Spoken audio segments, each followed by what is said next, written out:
The air in the auction yard hung thick and yellow with dust and defeat. It smelled of dry manure, nervous sweat, and the cloying sweetness of impending death. On a day when prime stock sold for hundreds of dollars a head, when the booming voice of the auctioneer was a song of prosperity, this final lot was an afterthought, a piece of refuse to be cleared before the men could retreat to the saloon. They were what Jedediah Bowen, the iron-fisted president of the Cattlemen's Association, had derisively called the sweepings.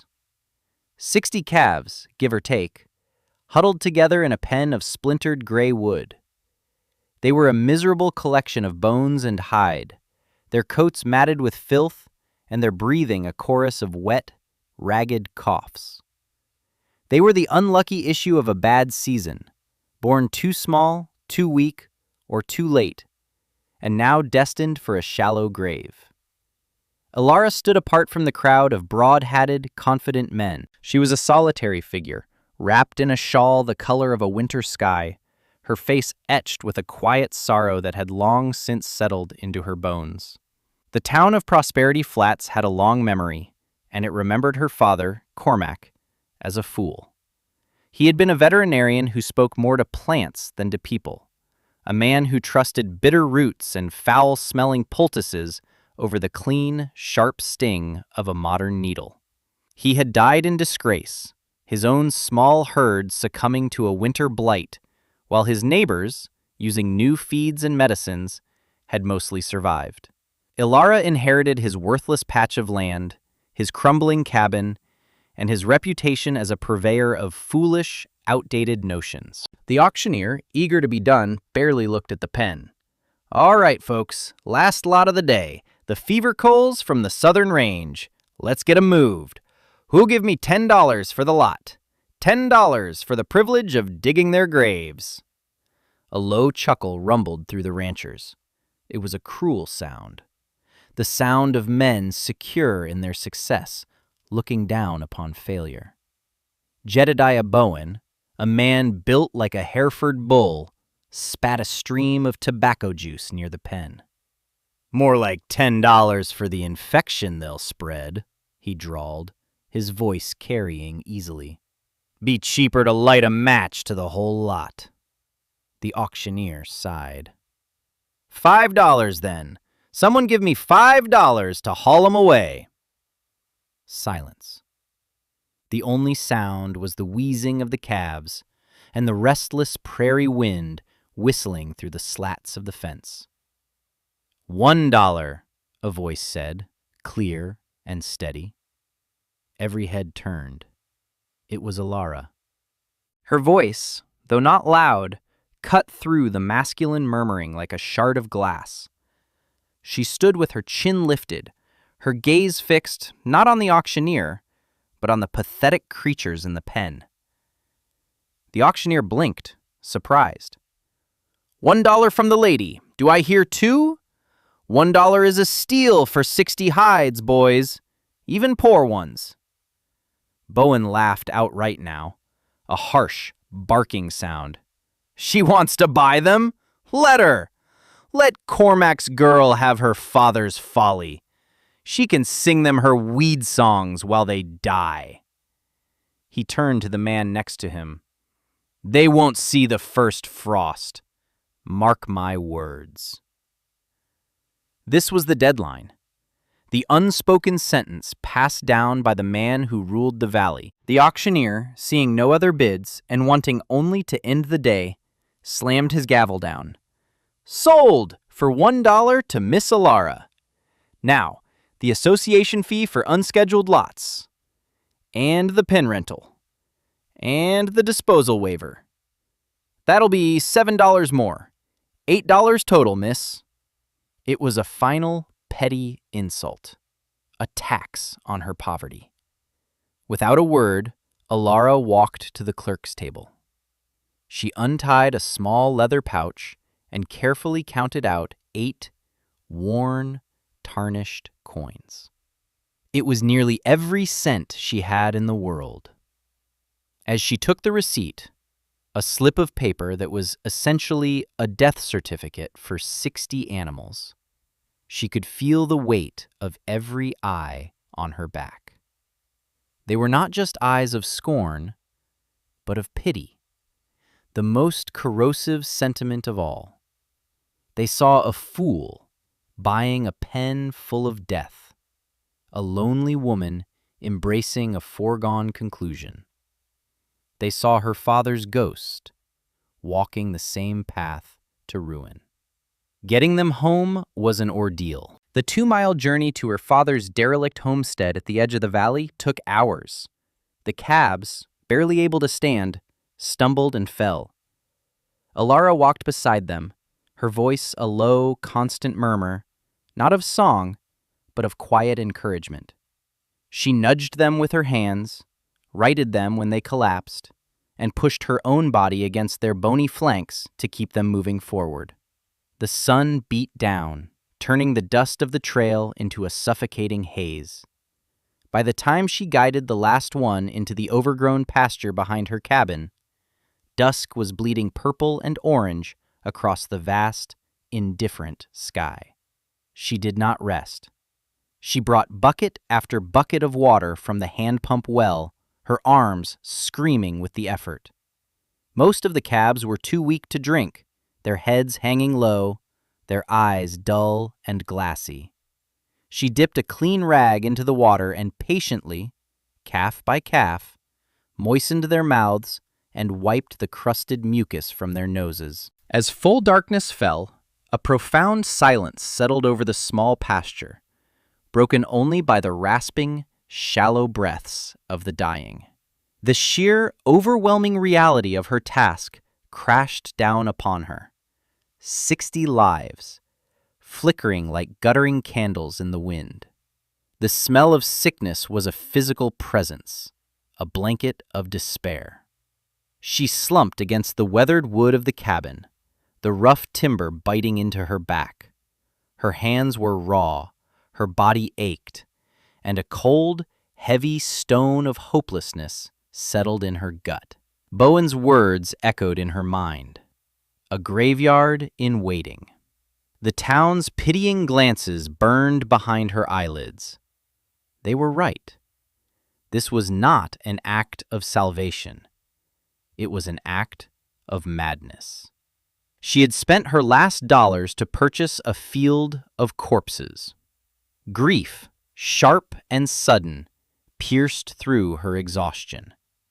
Grief for the calves, for her own lonely existence, and most of all, for her father, who had faced this same wall of scorn and had been broken by it. Tears she had not shed in years traced hot paths through the grime on her cheeks.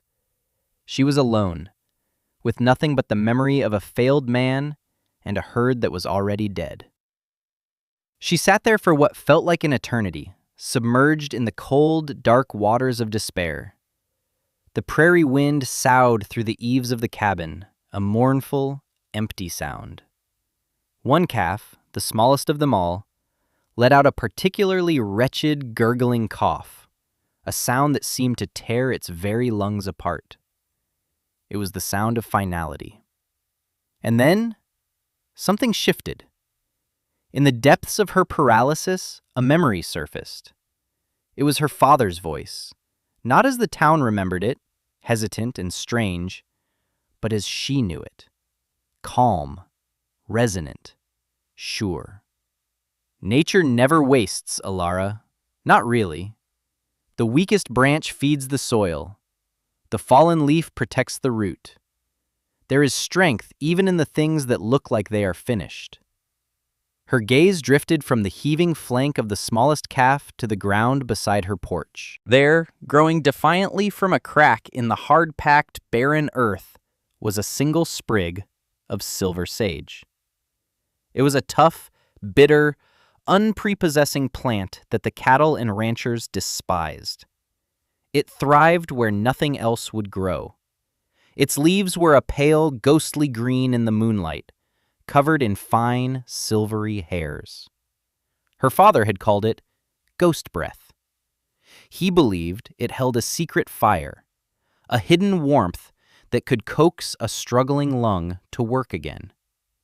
She stared at the plant. It was an impossible detail. It was a single, tiny note of life in an overwhelming symphony of decay. It was a testament to resilience, a weed that refused to die. The stone of hopelessness in her gut did not dissolve. It hardened. It changed shape, its dull weight transmuting into something sharp, dense, and cold.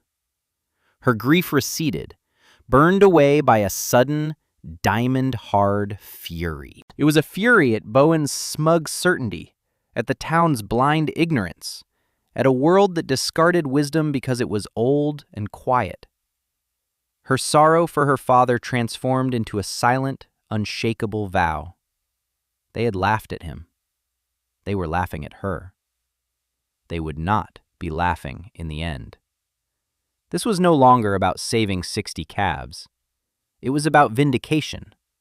It was about proving that the forgotten knowledge her father had cherished was not folly, but a deeper, more profound truth.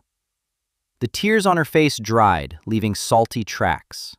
She rose to her feet, her body still aching, but her mind now a place of cold, clear purpose. She walked to the sprig of silver sage, knelt, and gently broke it from the earth. The pungent, medicinal scent filled the air, the smell of a fight that had just begun. Her plan was not a single action, but a rhythm, a deep and demanding dance with the land itself. It began before dawn, with the fire. She did not use just any wood. Following the meticulous, spidery script in her father's leather-bound journal, she gathered fallen cottonwood bark and the dry, resinous branches of juniper.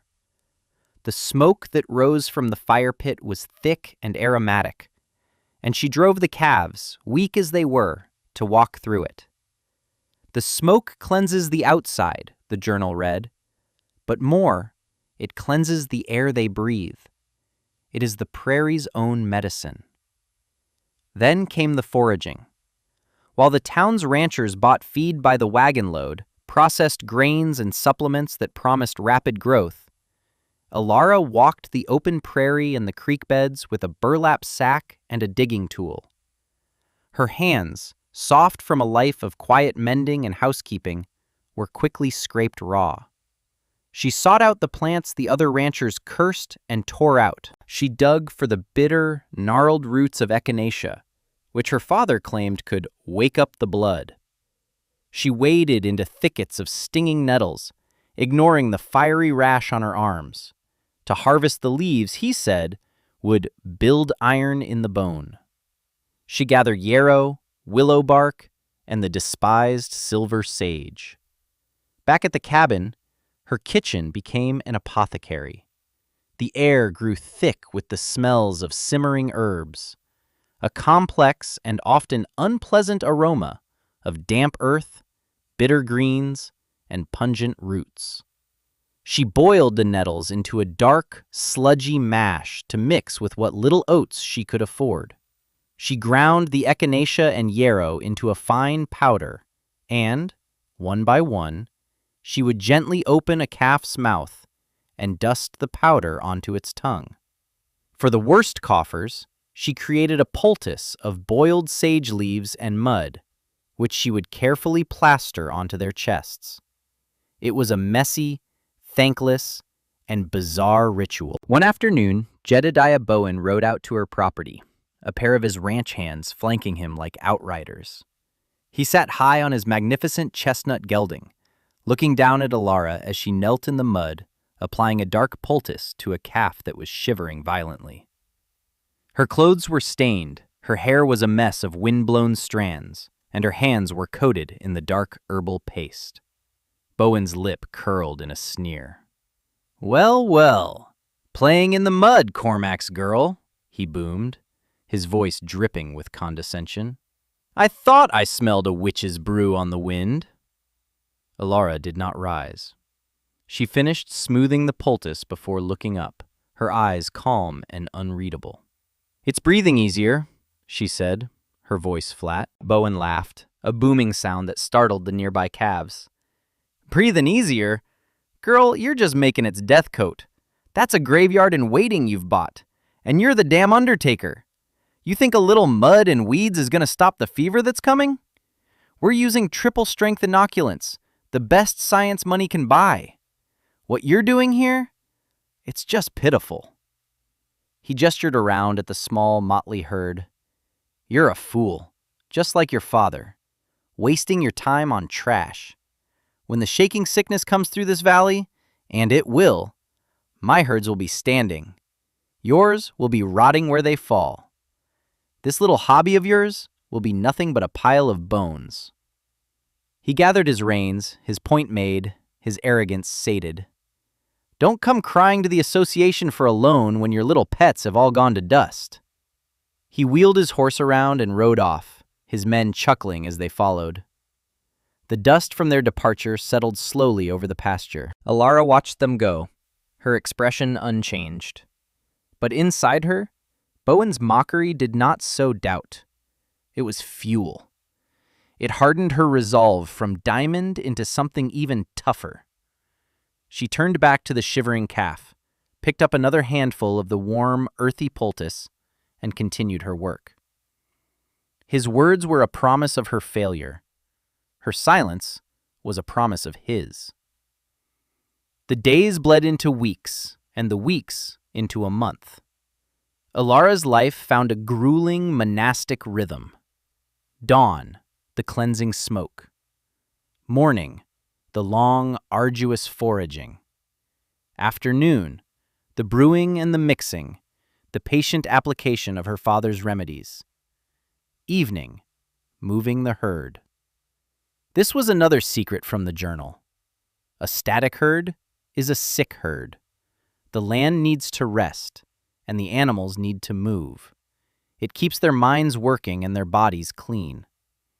She had divided her small acreage into 4 pastures with crude fencing. Every evening, she moved the entire herd from one to the next, forcing them to walk, to seek new patches of grass, to mimic the endless, roaming life of their wild ancestors. The labor was immense, a physical trial that pushed her to the edge of collapse every single day. Her back was a column of fire. Her hands, once scraped raw, were now covered in a thick layer of calluses, the skin tough as old leather.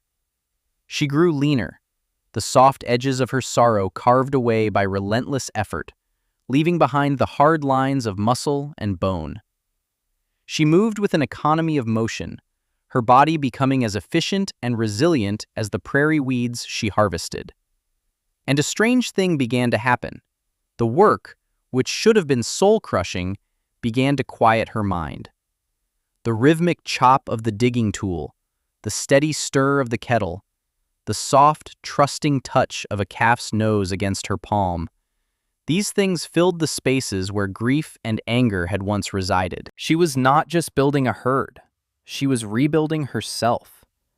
She became attuned to the landscape in a way she had never been. She learned the subtle shift in the wind that heralded rain. She could identify a plant by its scent from 10 paces away. She could tell by the twitch of a calf's ear whether it was anxious or content. She was becoming a part of the land, not a fighter against it. Slowly, almost imperceptibly, the herd began to change. The chorus of coughing softened, punctuated now by longer and longer periods of silence. The desperate, skeletal look of the animals began to recede. A thin layer of flesh started to cover their ribs. Their coats, once dull and matted, began to show the faintest hint of a healthy sheen. They were still a far cry from Bowen's glossy, fat-marbled stock, but they were no longer walking corpses. They were survivors.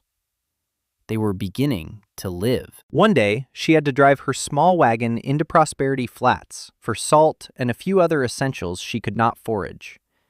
As she guided her old mule down the main street, she kept her eyes forward, ignoring the whispers and stares from the boardwalks.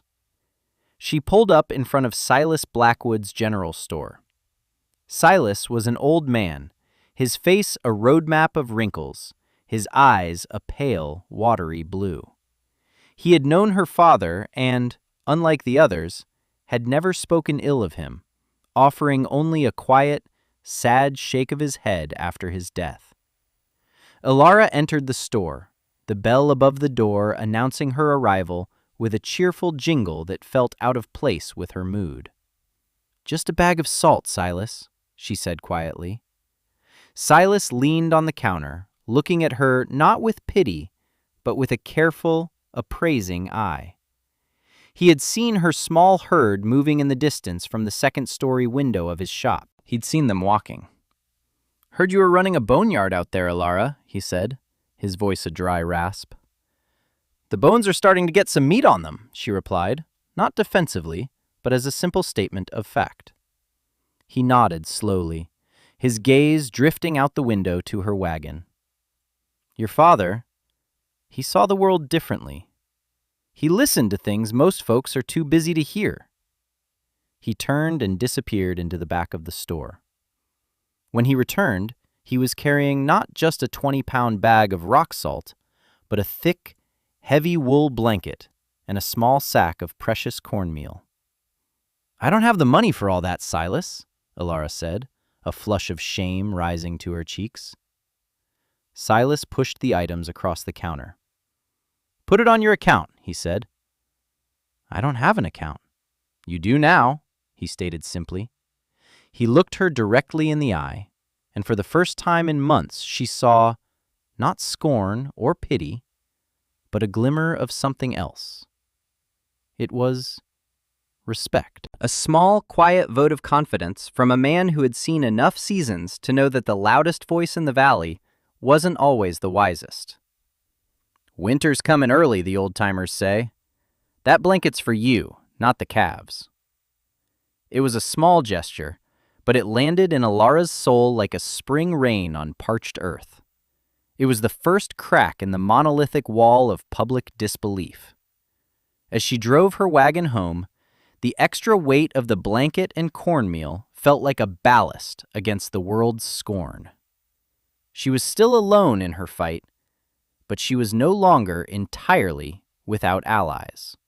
That night, for the first time, a calf, one of the first she had treated with the sage poultice, nudged her hand and licked it, its tongue rough as a cob. It was a gesture of trust, a sign that the bridge between sickness and health was being built. The question remained, however, if that bridge was strong enough to withstand the storm that everyone knew was gathering on the horizon. What is it, in the end, that gives a person the strength to trust a path no one else believes in? To face down the certainty of the crowd with only a quiet, unproven conviction? The first sign was not a cough or a shiver. It was a silence. The boisterous, ever-present calls of the prairie birds dwindled over 2 days, until the sky was unnervingly quiet. Then came the wind, shifting from its usual westerly flow to a strange, circling eddy that carried a peculiar, metallic scent. The old-timers like Silas sniffed the air and looked at the horizon with grim, knowing eyes. Ilara felt it on her skin, a cold, clammy humidity that had no business being there in the dry autumn air. The shaking sickness had arrived. It did not roll into the valley like a thunderstorm. It seeped in like a fog, silent and invisible. The first reports came from the massive ranches on the southern plains, Bowen's territory. A prize bull, worth more than Ilara's entire plot of land, found dead at the water trough. No marks on it. Then 3 more. Then a dozen heifers, found shivering violently, their legs buckling beneath them. Panic, a contagion far faster than any disease, ripped through Prosperity Flats. The price of carbolic acid and patent inoculants tripled overnight at Silas's store. Ranch hands worked around the clock, herding terrified cattle into pens to be jabbed with needles, their chutes running slick with disinfectant. Jedediah Bowen was a general marshaling for war. He rode his fence lines like a man possessed, his face a mask of grim determination. He had invested a fortune in the newest serum from the East, a product guaranteed by its makers to stop the sickness in its tracks. His barns were floodlit through the night, the air thick with chemical fumes, the lowing of distressed animals a constant, miserable drone. He was building a fortress of modern science against the encroaching plague. He was fighting nature with money and steel. Alara, meanwhile, did almost nothing different. She watched her herd with a hawk's intensity, but she did not panic. She did not change her routine. The smoke, the foraging, the rotation, the rhythm of her days continued, a calm, steady beat in the face of the valley's rising hysteria. Her father's journal had a chapter on the Great Plagues. "You cannot build a wall against the wind," he had written. "The fever comes for all. The question is not who it touches, but who is strong enough to stand after it has passed. The fortress is not in the fence. It is in the blood." The sickness came to her land on the 4th day. It was the small calf, the one that had been the weakest at the auction, the first to show the signs. It stood apart from the others, its head low, a violent tremor running through its body. The shaking sickness. Soon, 3 more were afflicted, then 10, then 20. Within a week, her entire herd was touched by the fever. They shivered, refused water, and lay on the ground with a profound, deathly lethargy. Any other rancher would have seen this as the end, but Alara saw it as the test. The narrative of the valley split in 2. In Bowen's brightly lit world, there was frantic, desperate action. Veterinarians, their faces grim, moved from one fallen animal to the next. The expensive serum was having no effect. The cattle, raised on rich feed and protected from every minor ailment, had no innate resilience. Their bodies, for all their bulk and glossy hides, were brittle. The sickness tore through them like a wildfire in a dry forest. The bellowing of the dying was a constant, harrowing sound that echoed across the southern range. The fortress was collapsing from within. Men in canvas coats dragged carcasses to massive pits, and the sky was smudged with the greasy, black smoke of burning pyres. Bowen's fortune was turning to ash. On Alara's quiet patch of land, the story was starkly different. There was sickness, yes, there was struggle, but there was no panic. Alara moved among her herd like a ghost, her steps calm and deliberate. She did not have needles or serums. She had her buckets of herbal brew, her poultices, and her quiet, steady presence. She forced the willow bark tea, a natural fever reducer, down the throats of the worst afflicted. She covered the shivering ones with burlap sacks. She sat with them, speaking her low, murmuring words, her hand resting on a feverish flank. Her calves were sick, terribly sick, but they did not die. Their bodies, hardened by months of foraging on tough, wild plants and the constant movement between pastures, were fighting back. The bitter roots and nettles had not been a cure. They had been a primer. They had awakened an ancient, resilient strength that had been bred out of the pampered stock on the big ranches. The herbs had built a foundation. The constant walking had built lean, tough muscle. Their immune systems, challenged and fortified by her father's strange regimen, were not invincible, but they were resilient. They bent under the assault of the fever, but they did not break. The contrast was absolute. On one side of the valley, a scene of chaos and ruin, the failure of conventional, aggressive intervention. Men were fighting a war against nature and losing catastrophically. On the other side, a scene of quiet, grim endurance, the vindication of a forgotten, holistic wisdom. Ilara was not fighting the sickness. She was supporting her herd as they weathered it. She was working in harmony with their nature, not against it. The climax of the fever came on a cold, moonless night. A terrible storm rolled in, lashing the valley with icy rain. In Bowen's camp, the storm was the final blow. The remaining sick animals, exposed and weakened, succumbed in droves. The fires sputtered and died in the downpour.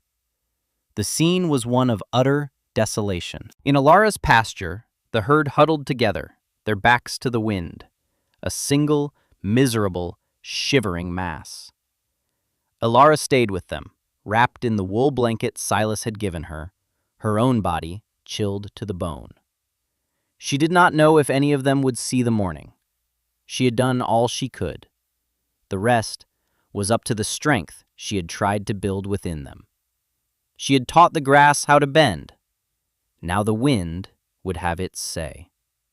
As the rain fell, she closed her eyes and simply waited, a calm, solitary figure in the heart of the storm, trusting not in a victory, but in a resilience she had spent months painstakingly nurturing. The storm broke with the dawn, leaving behind a world washed clean and brutally silent. The air was cold and sharp, and the rising sun cast a pale, watery light over the valley. From the town of Prosperity Flats, a great and terrible stillness emanated from the southern ranches. The constant, dreadful sound of dying cattle had ceased. The smoke from the pyres was gone. The silence was heavier, more final than the noise had been. Silas Blackwood stood on the porch of his store, sipping his morning coffee, and his old eyes scanned the horizon. He saw the grim-faced men from Bowen's ranch riding into town, their shoulders slumped, their faces hollowed out with exhaustion and defeat. They didn't need to speak. The story was written all over them. The shaking sickness had burned itself out, and it had taken nearly every head of cattle south of the creek with it. Bowen's empire, the pride of the valley, had been reduced to a wasteland of debt and decay. A knot of fear tightened in Silas's chest. He thought of Ilara.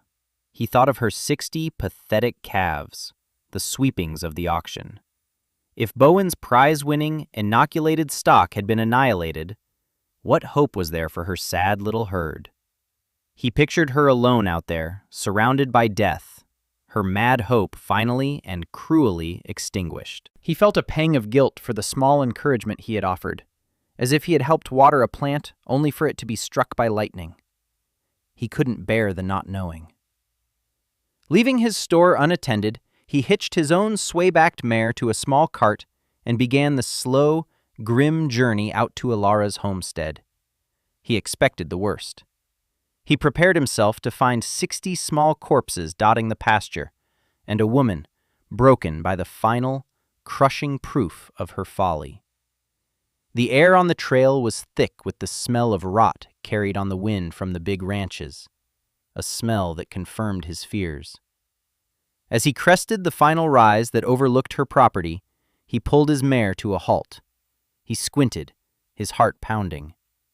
The pasture was not empty, nor was it filled with the still, dark shapes of the dead. It was full.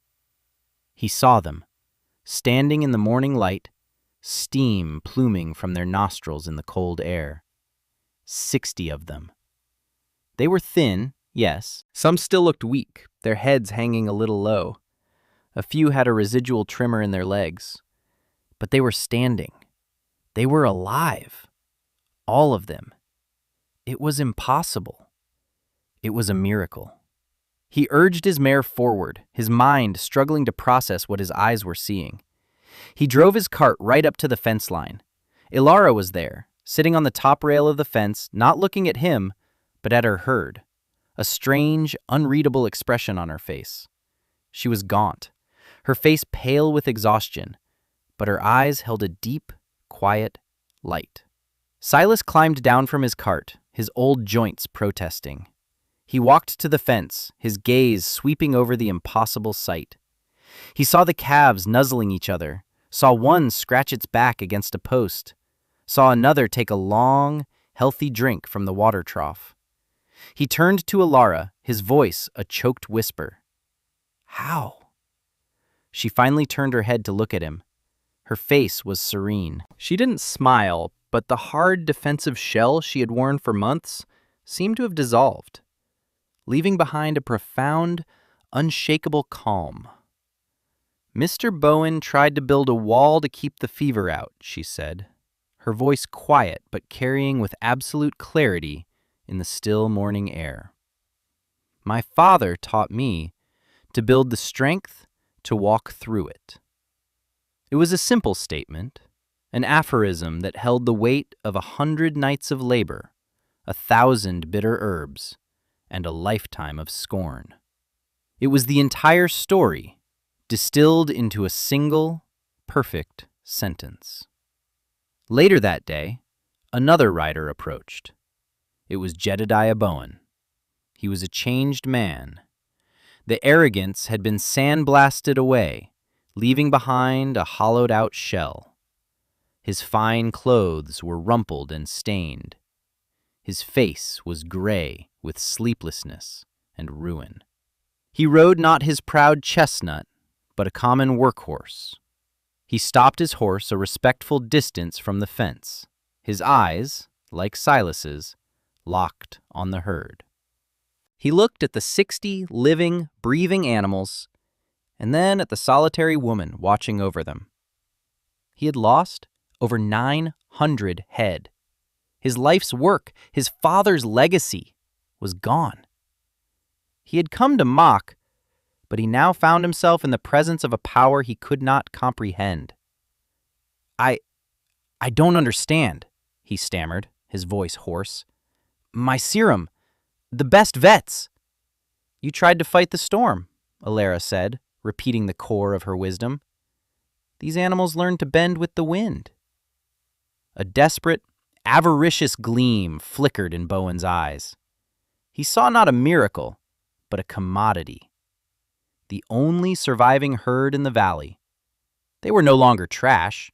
They were priceless.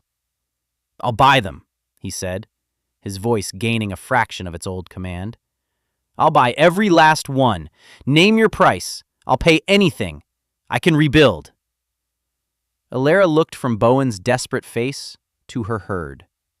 She saw the calf that had been the sickest, now standing strong.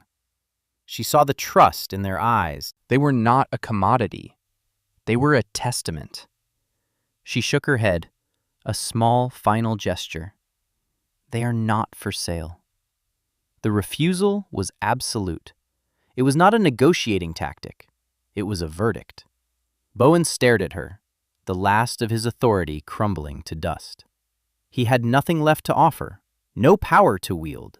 He was a king with no subjects and no kingdom. Without another word, he turned his horse and rode away, a man publicly and profoundly defeated, not by the fever, but by a quiet wisdom he had been too arrogant to see. His downfall was complete. The news of Alara's herd spread through the valley faster than the fever had. It was a story told in hushed, awe-struck tones in the saloon, over dinner tables, and in the pews of the church. It was a modern folk tale unfolding in their midst. The woman they had pitied and scorned, the daughter of the town fool, was the only one left standing. At first, no one dared approach her. She was a figure of mystery and power now, her success so total and inexplicable that it was intimidating. But desperation is a powerful motivator. The first to come was a young rancher named Caleb, who had lost all but 3 of his family's small herd. He approached her cabin at dusk, his hat in his hands, his face a mask of shame and humility.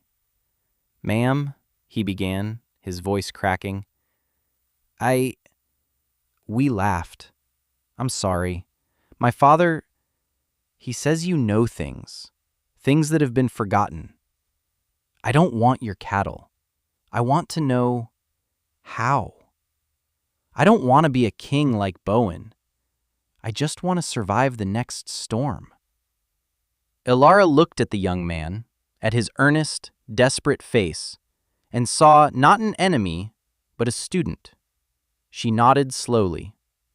The first lesson, she said, gesturing to the prairie beyond her fence, is to learn to see this not as empty space, but as a medicine chest. He was the first of many. They came in ones and twos, then in small family groups. The same ranchers who had laughed at the auction now stood before her, humbled and ready to listen. She did not gloat. She did not remind them of their scorn. She simply shared what she knew. She walked them through the pastures, pointing out the yarrow and the sage. She taught them how to read the land, how to understand the subtle signs of nature.